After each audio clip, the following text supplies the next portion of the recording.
A forest is such a serene place. Nothing like heading out to a trail to get back to nature and soak in all that fresh air. However, there are darker things lurking within the depths of the woods, and that's just what we're talking about today. And make sure to stick around until the end of this video because I'll be sharing a story that actually happened to one of my best friends. Alright, I'm your host James, and these are stories about some of the most horrifying things forest rangers discovered in the woods. And we're kicking off this video with stairs. This is something that a lot of you have probably heard of before. There have been many stories and images surfacing online of people, as well as park rangers, coming across stairs in the middle of the forest, leading to some pretty surreal, haunting kind of images. These stairs are often found deep in the woods and can be made of a variety of materials, including concrete and wood. The stairs appear to have been constructed by human hands and appear to be in rather good condition, even though they are often located in areas where there are no buildings or signs of human activity. A supposed paranormal stories surrounding these stairs suggest that they are haunted or cursed, and that those who climb them are doomed to a terrible fate. Some claim that the stairs are remnants of long abandoned structures, while others believe that they are portals to other dimensions or the work of supernatural entities. And I gotta say, I mean, just seeing stairs in the middle of a forest, that would be pretty eerie for me too. I'd be just a little bit freaked out. The search for the missing teens. Reddit user Genesis Pro Tech shared this story. There had been a group of teenagers who went on a camping trip but did not return at the scheduled time. Worried about their safety, Genesis Pro Tech and his good friend, along with a search and rescue professional who knew the area well, were called to assist with the search efforts. After hiking for most of the day and covering about 35 kilometers into the woods, the search party began to notice some strange things. They came across sticks that were carved into spears and stuck in the ground, odd carvings on the trees, and a child's stuffed animal hanging from a tree. These items were all freshly carved, indicating that someone had been in the area recently. The thing is, this wasn't on any of the regular trails in the area, and it was far from any roads. Despite their growing unease, the search party continued to hike through the woods, hoping to find the missing teenagers. As night fell, they set up camp, still on edge from the unsettling things they'd seen earlier, and after a restless night, they woke up at dawn and prepared to continue the search. While packing up the gear though, they found a piece of ripped clothing and some shoe prints nearby. They thought, hey, maybe they were close to finding the missing teens. But then they received a radio call that the teenagers had been found about 20 kilometers away to the east, and that they were calling the search party back. They were pretty relieved about the teens being found, but understandably shaken at the same time. What was all that stuff they'd come across in the middle of nowhere? Next up we have stalked by a cougar. A Redditor by the name of Smokey the Marshmallow shared what they described as the scariest incident they had experienced as a park ranger. In Washington state, the ranger had been hiking up an unpopular trail leading to an old shelter where he had a strange feeling he was being watched.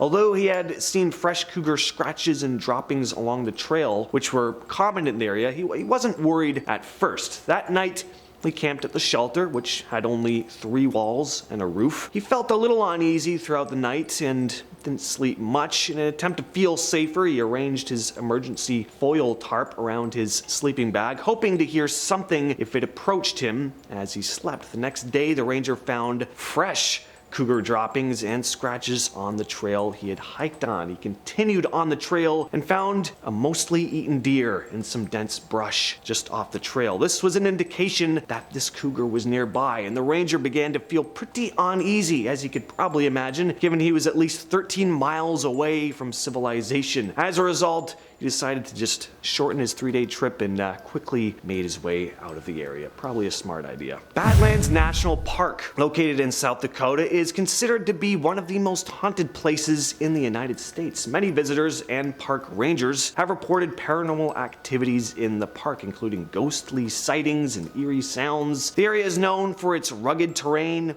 deep canyons, and eroded rock formations, which have become the perfect setting for various ghost stories. It is also home to a dark history of violence and tragedy, leading to many rumors of possible paranormal activity. The area was once a haven for outlaws and bandits as well, who would often take refuge in the rugged landscape. It's rumored that the spirits of these notorious criminals still haunt the park, with visitors reporting strange noises, apparitions, and just feelings of being watched. Visitors have also reported strange lights and unexplained sounds and eerie shadows within the park. The Deer Head. A ranger at Yellowstone National Park posted the following story on Reddit. They stated that they had been exploring the remote Lamar Valley, situated miles away from the nearest road and the park boundary. While wandering on the trail, the ranger came across a bizarre sight: a perfectly severed deer head in the middle of the path. There's no evidence of blood, and the head seemed to be untouched and intact. The person had previously come across the kills of bears and wolves, and even tracked the kills of cougars in South Dakota, but this was something else entirely. The head was of a doe and didn't have antlers, so kind of unlikely that it was a hunter committed this act, and it didn't make sense for someone to even leave the head in the middle of the trail. Just a perfectly severed, intact head. Yeah. Pretty weird. Next up, we have the booby trap. In April 2012, a U.S. Forest Service law enforcement officer named James Schaufler was on patrol in a popular recreation area located off Big Springs Trail in Provo Canyon, Utah. While on foot, he came across what looked to be a tripwire, and to his horror, he discovered a primitive booby trap that was set to activate when said tripwire was crossed. The vise was made of a large rock and had sharpened sticks on it, forming kind of like a spiked ball that of course could hit an unsuspecting person and cause some serious harm. After dismantling the trap, he found another tripwire designed to send someone falling into a bed of sharpened wooden spikes, very Mortal Kombat style. Schaufler's quick thinking and sharp eyesight prevented a potentially very serious incident from happening, as the booby traps were located only half a mile from the recreation area's parking lot. It was fortunate that no one was injured, especially since there was a child's birthday party being held in the area at the time. Yikes. The traps were dismantled, and Schaufler's actions were instrumental, obviously, in keeping people safe while enjoying the area's natural beauty. Thank you, James. The next story comes from us to another Reddit user, Shiny Brian, who picked quite the spot to relieve himself. He had a job fighting forest fires in the Pacific Northwest and described his scariest encounter as such. My scariest wilderness encounter was about 2 a.m. while maintaining a fire line on a 300-acre fire caused by a lightning strike. I needed to take a number one, and the rule is you don't take a number one on the fire. So I walked over towards a stump outside the fire line. I was about 50 feet away from the stump when it walked away. It was a black bear. I feel like I would have just shrunk into myself if this ever happened to me.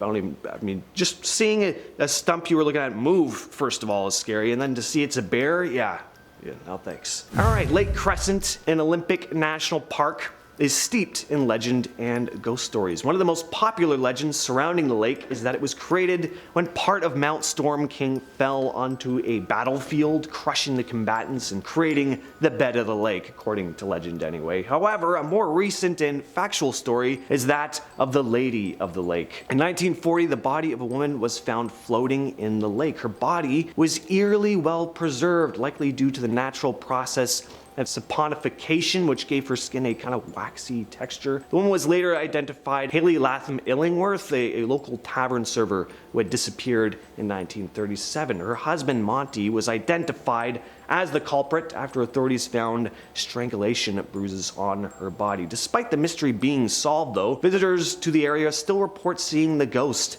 of her lingering on the shores of Lake Crescent, making it one of Washington's most haunted trails, supposedly. Next up, we have the bear attack. Jordan Carberry, a Canadian park ranger in Bella Coola, British Columbia, had come across some bear cubs in a tree. Never a good sign. You do not want to come across grizzly bear cubs in the wild, as cute as they are, because where they are, the mother is close by, and she does not want to see you. And this was no exception. One of these cubs happened to fall out of the tree and caught the attention of the protective mother bear, who began charging towards him. The grizzly bear tackled him from behind, picked him up by his head. Bear then picked him up again by his thigh and dropped him down repeatedly. Using what he had learned from a defensive training class, though, the park ranger, Carberry, kicked the bear in the face as hard as he could and managed to create enough space to run back to his house. Since he didn't have cell service though, Carberry actually had to drive himself to the hospital with one arm over his belly, just telling himself repeatedly not to pass out. Despite his injuries, Carberry did recover, and during recovery was quoted as saying he felt fan-freaking-tastic. So amazing. The last story here, this is a personal story, at least one that happened to a buddy of mine. I call it the Waving Man. So my buddy used to be a camp counselor.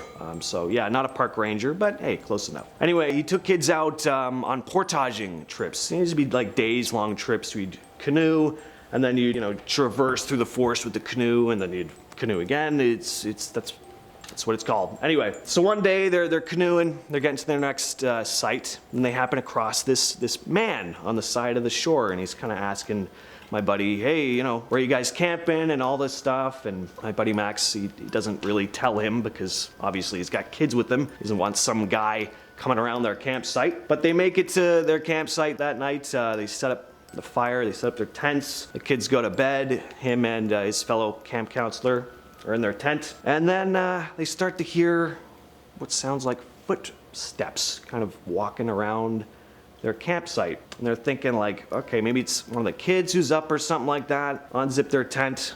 Nobody. Totally empty campsite. Now they're obviously a little bit freaked out, right? Zip up the tent again. They hear those footsteps once again. They're like, do you hear that? Yeah, like I hear there's something. And keep in mind, they got kids with them. So they have to, obviously protect the kids. My buddy Max pulls out an axe he had with them, set up a fire, and they just stay up all night, just waiting for whoever this is to come out or, might have to use that axe. They were really freaked out. Anyway, night goes by fine, no one ends up showing up. Head back on their canoes the next morning, and as they're heading down the river, they see that same man they met the day before just on the side of the shore, just waving and smiling at them. So, I don't know. Anyway, with all that said, I've been your host, James, and I'll catch you, yes, you specifically, in the next video.